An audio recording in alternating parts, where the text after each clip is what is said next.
There are certain habits that every winner has, and then there are habits that losers have. And if you want to be a winner, not just financially, but in life and in success and in happiness and being fulfilled, you have to understand the habits that winners possess, because these are habits that you can start putting into your life starting today, because they don't cost you anything to change the way that you think and you act. So what I want to do today is go over these 15 habits that winners possess. That way you can start using these habits to accomplish and achieve more wealth in your life, whether that's financial or something else. And habit number 1 is giving your best. And this one is a tough one, especially in today's job market climate, because you have a lot of people talking about quiet quitting, people talking about this great resignation, people talking about, I don't want to put in any more effort than I'm required to. Well, if you're not putting in any more effort than you're required to, when it comes time for that promotion to get the next big job, who do you think is going to get the job? The person who comes in and barely does the work, or the person who's coming in and doing the extra work and going the extra mile? Now, if you don't care about succeeding in your career and moving up in your corporate world,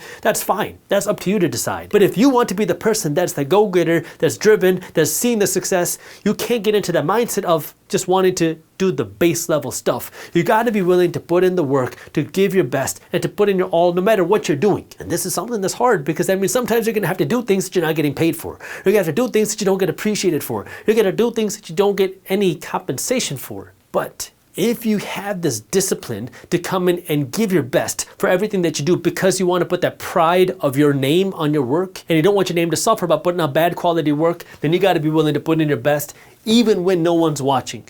The second habit that I want you to work on is working to learn before you're working to earn. This habit right here can help you 5x, 10x, even 100x your income, because so many people get caught up into this idea that I'm not going to do something today unless I'm going to get compensated for this thing today. But the ability to earn more money isn't how hard you can work, right? There's 24 hours in a day. There's nobody that can really outwork somebody 1,000 times in order to earn 1,000 times more than somebody else. But the ways that you can earn more money is understanding how you can earn more money. And this means you gotta be willing to work to learn before you're willing to work to earn. And if you're so focused on how much money you're making today, it is going to be nearly impossible for you to scale your income. One of the operations managers that we have at Briefs Media worked for free at our company. We didn't know how we would be able to use him, but he said, you know, Jaspreet, I'm a big fan of what you're doing. I love everything that you're producing. Can I just come work for you for free so I can learn about it and maybe I can provide some value for you? So he worked full time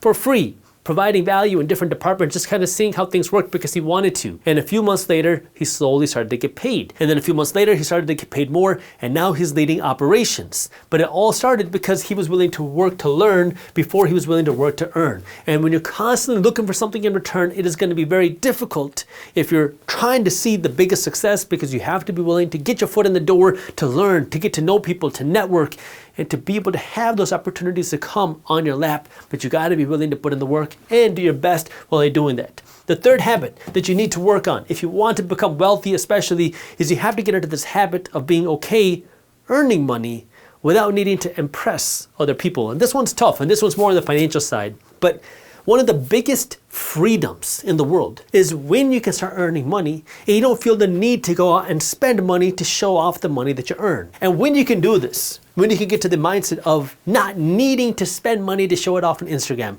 not needing to go out and eat out just to post it on wherever you want to post it, not needing to go on vacations, not needing to have all the nice fancy designer stuff, well, now you're going to buy yourself a whole lot of freedom, because now you can work to earn money to make yourself wealthy. And that means you're going to be able to have the financial cushion a whole lot sooner. And that means you're going to be able to build more cash flow a whole lot sooner. And that means you're going to be able to be financially free a whole lot sooner. And that means you could go out and spend all the money you want and have all the vacations and have all the fancy stuff all that you want a whole lot sooner without having to worry about the price, because you can let your investments pay for that. But most people get caught into this lifestyle of, oh my God, this dude's 2 years older than me and he has all these nice things. Or even worse, oh my God, this guy's a year younger than me and he's driving a faster car than me. He has a bigger home than me and he's going on nicer vacations than me. And when you get into this mindset, well, now you're never gonna have a chance to build wealth for yourself, because all everyone is going out trying to compete with all of your friends on Instagram. Number 4 is you have to know your why you want to achieve your success.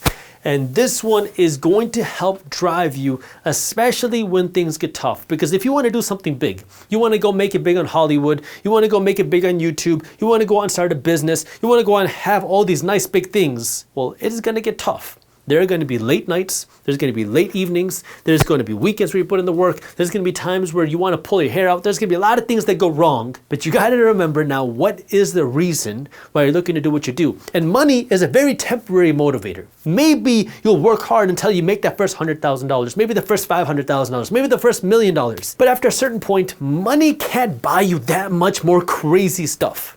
At which point, you got to remember, why are you doing what you're doing? If you want to have that drive to actually go out and make a difference in the world, you got to remember, why are you doing what you're doing? Who are you doing this for, and why are you doing this? One of the things I like to talk about is making a wall of why. Put it in your office, put it in your room, put it somewhere where you have your pictures or your reasons for why it is you want to do. Maybe it's your family, maybe it's your kids, maybe it's your parents, maybe it's your wife, maybe it's your husband.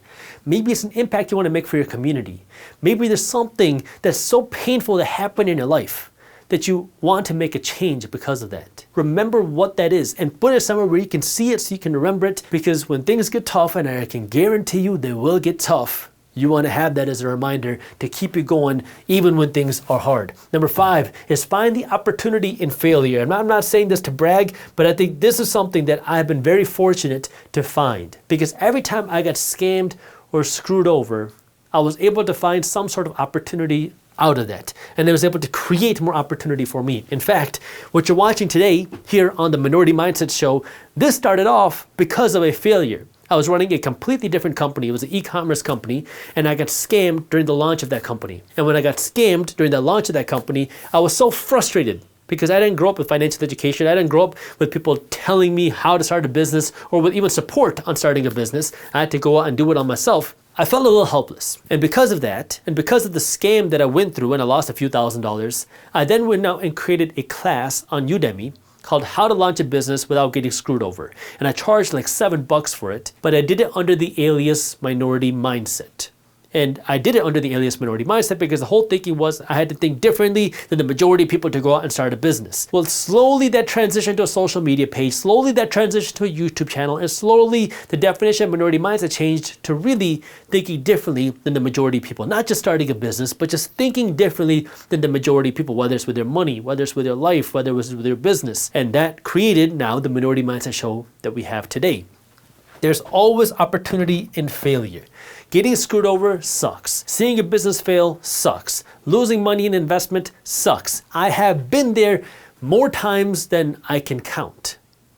But each one of those things create at the very least, a learning opportunity, maybe even a business opportunity. But you have to be able to find that opportunity and not let that failure overcome you and make you into a failure. Sometimes things go wrong. Sometimes things fail. Sometimes things suck. I know that.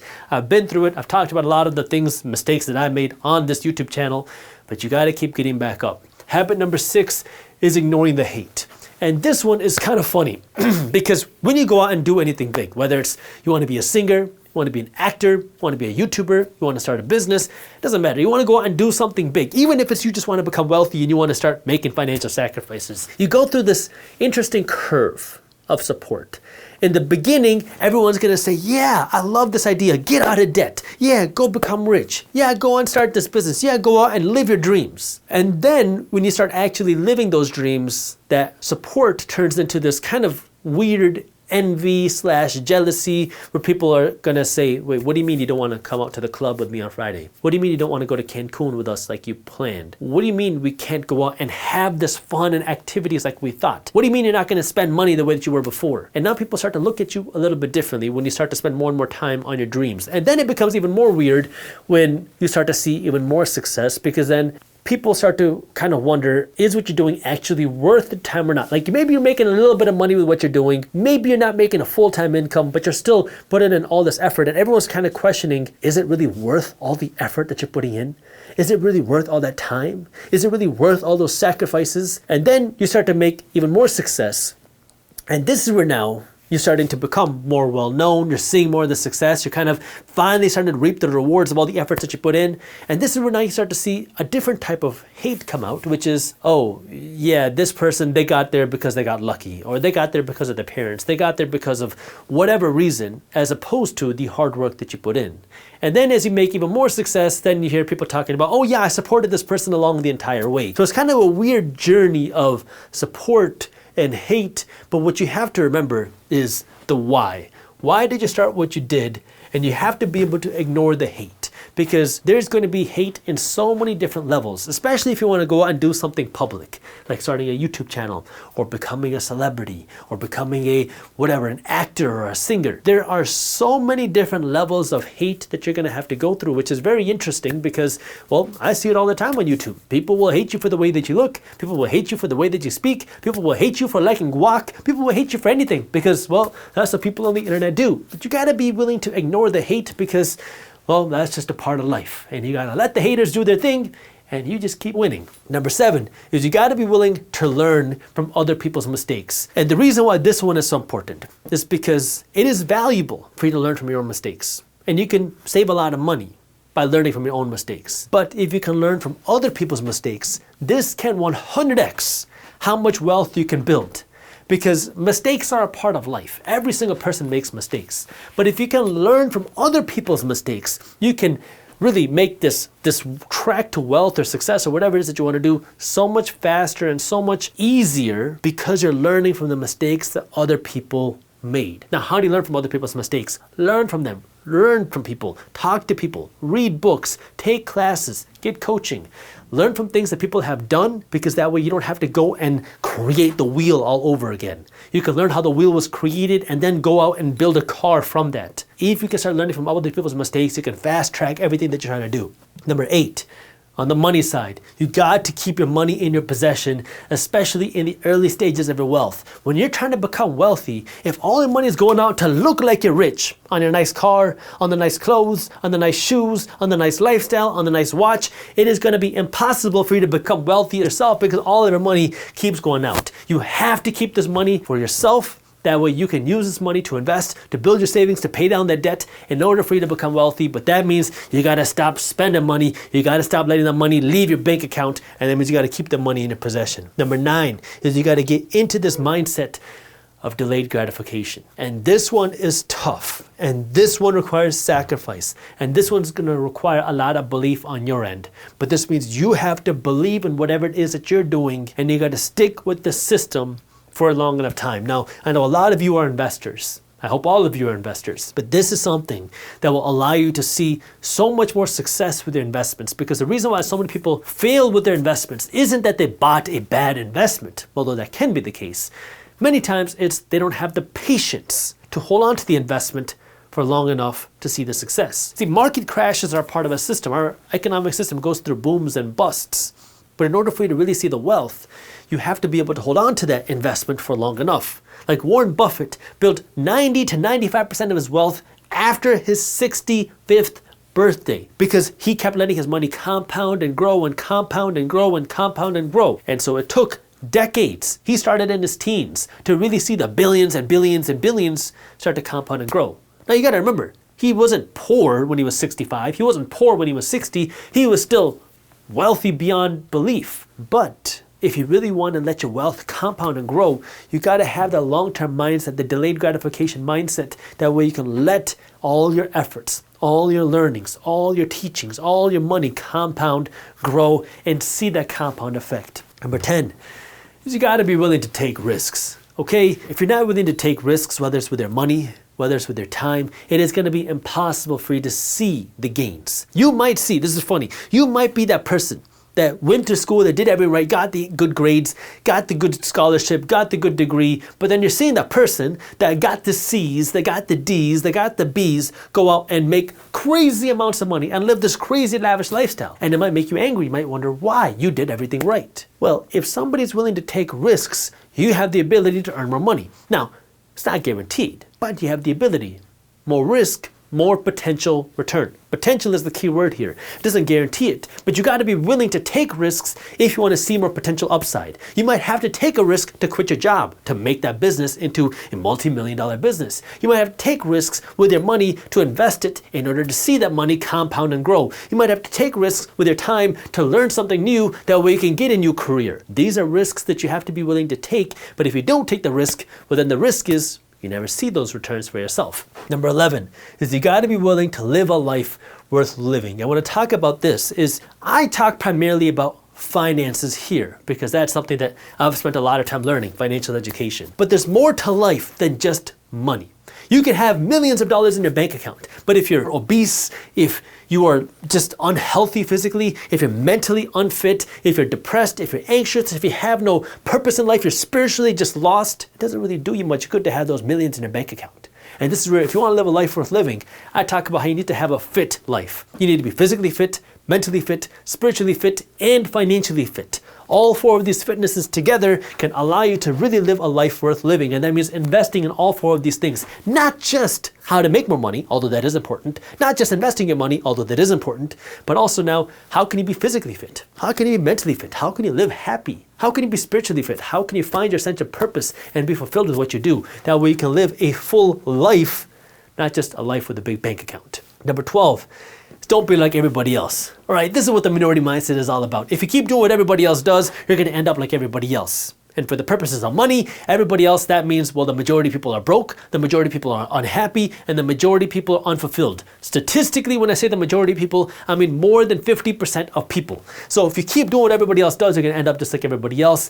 And this means now, well, stop following what everybody else does. Create your own path. There's a great book out there called The Blue Ocean Strategy. It's more of a business book talking about how when you're trying to build a business, stop just trying to compete against all of the other businesses. Go out and innovate. Go out and create something. Go out and build something new. Well, when you do that, that creates a whole new, what they call blue ocean, a whole new opportunity, a whole new ocean of opportunity that nobody else is competing in, because you're willing to think different, you're willing to do something different, and you're willing to take those risks. And if you want to see the most success, you can't just keep doing what everybody else does. If you keep just trying to compete with everybody else by acting like everybody else, well, you are in bloody waters trying to compete. But if you start doing something different, well, now you can stick out. Number 13 is discipline. Discipline is all about now, how do you get up in the morning? How are you going to do things when things get tough? Are you going to stick with your work? Are you going to stick with your business? Are you going to stick with your investments even when things get tough? This is that single factor that can allow you to become more wealthy or not, just because you stick with it even when things get tough. Because guess what? Sometimes you're not going to want to get up. Sometimes you're not going to feel good. Sometimes you're just going to want to lay in bed. And sure, if you're really sick, yeah, but sometimes guess what? When things got to get done, things got to get done. And we're living in a culture today where that discipline is kind of like a bad thing, where you shouldn't be forced to do something that you don't want to do. You shouldn't have to do something when you don't want to do it and all this other stuff. Well, the reality is, guess what? When things got to get done, it's up to you to decide if you're going to get it done or not.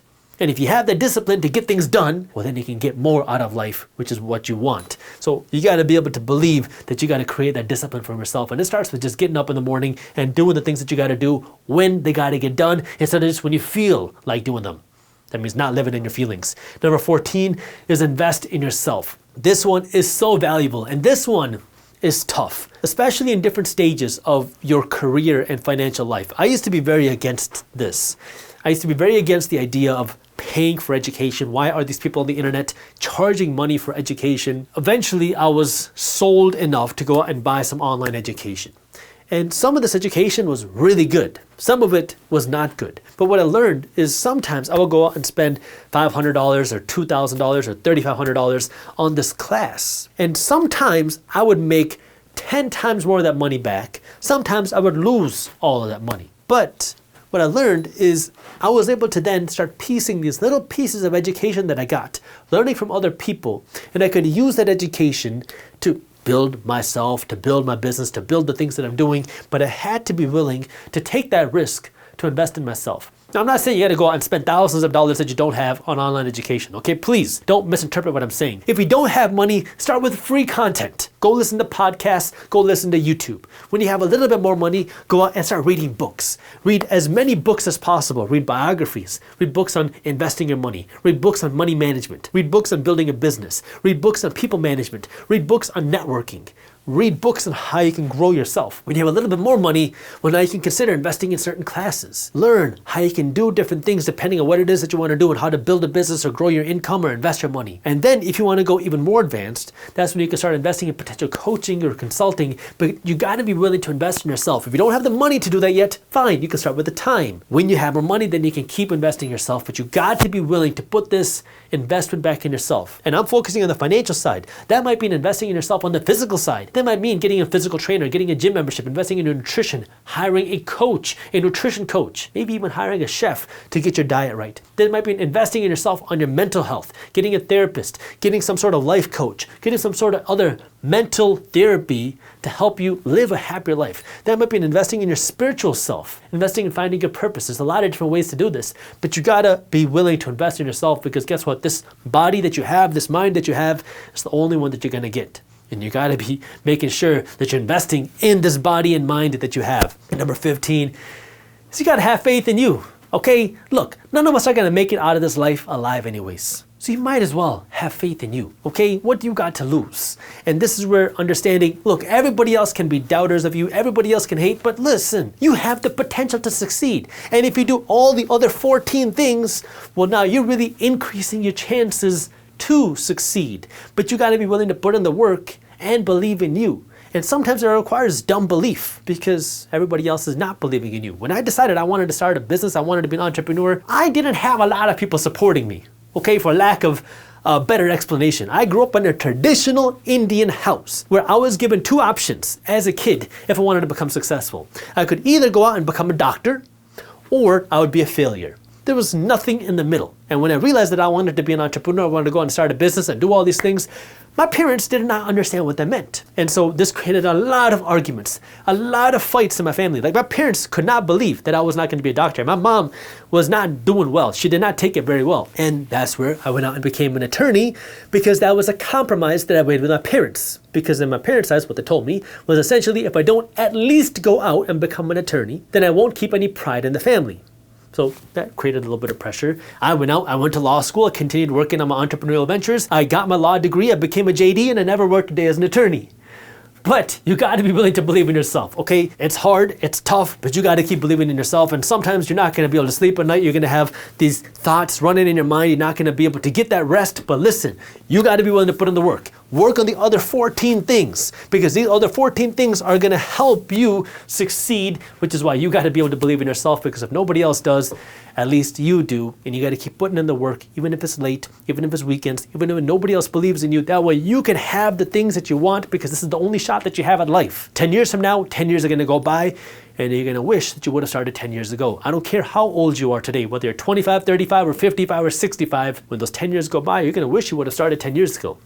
So you might as well start whatever it is that you wanna do today, but you gotta believe that you can do it for yourself. All right, those are the 15 habits that wealthy people have adopted, and with that, I'll see you in the next one. You get to pay a lower tax rate on those taxes as an investor, and maybe you get more tax breaks. As a doctor, you might have to pay half of that money in taxes, which means you might be left with $500,000. As an investor, you might be paying 20% to 0% of the income in taxes, depending on how you invested your money and what types of investments you have.